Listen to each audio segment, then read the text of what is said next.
take a look at some charts for Stellar, this week's article on Brave New Coin.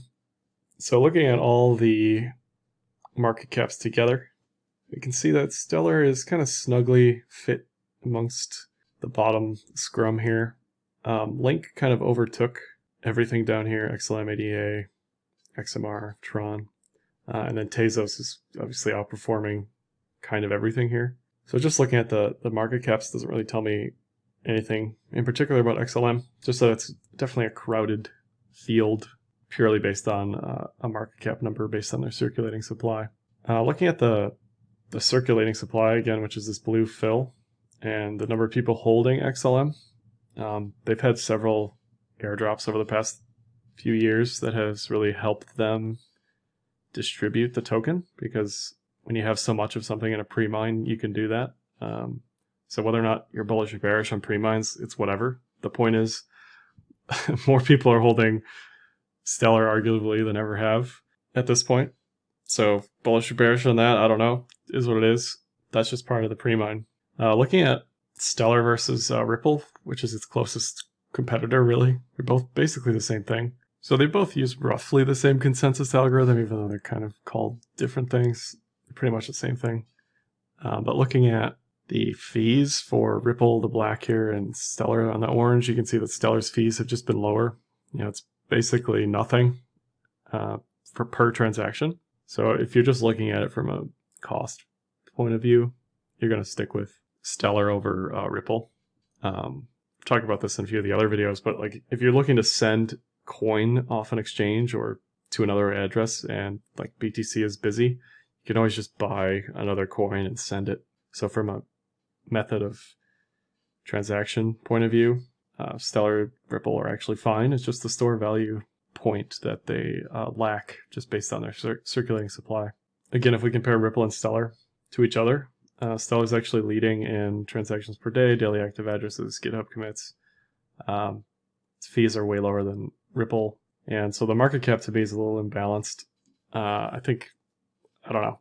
The chart for Ripple looks way worse than it does for Stellar from a technical perspective. So Ripple looks bearish, Stellar looks bullish. So we might see that market cap come to an equilibrium here.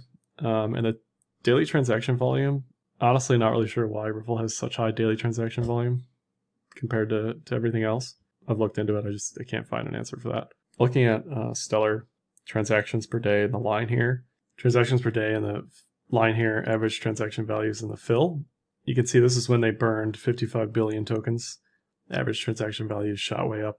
Other than that, average transaction values haven't really done anything. They're just flat. If I'm bullish on something, I want to see this like rise, Arguably, it's just a method of, or a response to price rising, but I want to see more transactions on the network. I want to see more volume on the network. The Stellar transactions per day, I don't know what they did in like October 2019, after their burn, but they turned something on. Maybe it's a DEX, I'm not aware of, something going on in the background. And these transactions are now in the millions per day. Not necessarily transfers, but very reminiscent of something EOS did to their network where transactions were in the millions overnight, basically. But it's bullish in a vacuum, so can't deny that. Definitely looks more bullish than bearish from an activity perspective. This is NVT, inverse metric of economic utility, and daily active addresses in the fill here. This is actually monthly active addresses. So you can see when they used to have inflation rewards on the network that monthly active addresses would spike once a week. They've discontinued that though, so there's no more inflation on the network. And active addresses are kind of just flat. Not something you want to see if you're bullish, certainly. NVT though, in a vacuum, sitting at multi-year lows, definitely bullish. NVT is an inverse metric of economic utility, like I said. So to see this go low and stay low says that there's a lot of on-chain utility, whether or not it's organic or real. This metric doesn't tell you that, but falling NVT is bullish. Looking at Google Trends, I really just look at this for activity in searches. So are people looking up Stellar? Are people saying how to buy Stellar, where to sell Stellar, what is Stellar, that sort of thing. Based on Google Trends, it can tease out like Stellar Protocol versus Stellar Planet stuff or Interstellar the movie. And it just says that searches have been sitting at an all-time low. I suspect if price is as bullish as I think it is, that Google Trends will pop up a little bit over the next few weeks, definitely. Looking at technicals, we have the 50 and the 200, the green and the red lines here. EMAs, moving averages, yearly pivot, VPVR, volume profile of the visible range, volume per day here, this is Poloniex, and RSI, which I use for extreme highs, extreme lows of price, as well as bullish and bearish divergences. So you can see historically, since December 2018, maybe even before then, maybe even July 2018, Stellar really hasn't been above the 200 moving average. So it's had a few shots, a few chances, hasn't ever had bullish continuation. So it's once again above the 200. So as a litmus test, you have to be bullish more so than you've ever been, because once again, if your litmus test is bullish above the 200, bearish below the 200, you got to be bullish.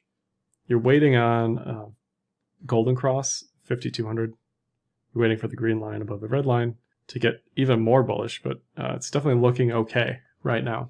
I didn't mention this in the article, but there's even potentially some sort of broadening wedge, like multi-month broadening descending wedge, I think it's called.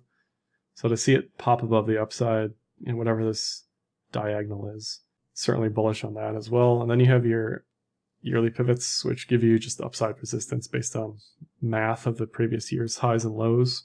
Not much volume history up in here because there's really nothing on Poloniex, but maybe if you look at another exchange, you could see different volume history there. I looked at the 2-day cloud for this because it's very clearly been bearish ever since early 2018. And it's just now, again, having a chance to flip bullish. So like I said already, I'm bullish on it. I bought some the other day, so maybe it's just me pumping my own bags at this point. But trend-wise, this does look very bullish as it gets above 0.6 in the next few weeks. For the cloud, if you're bullish, you want price above the cloud. If you're bearish, you want price below the cloud. Another bullish reversal sign is this Adam and Eve on the weekly chart.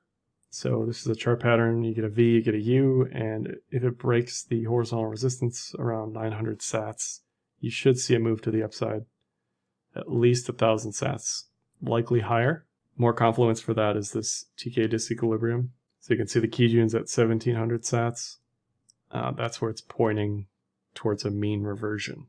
Again, on the daily, Stellar BTC hasn't been above the 200 since late 2018. It's above the 200 for the first time.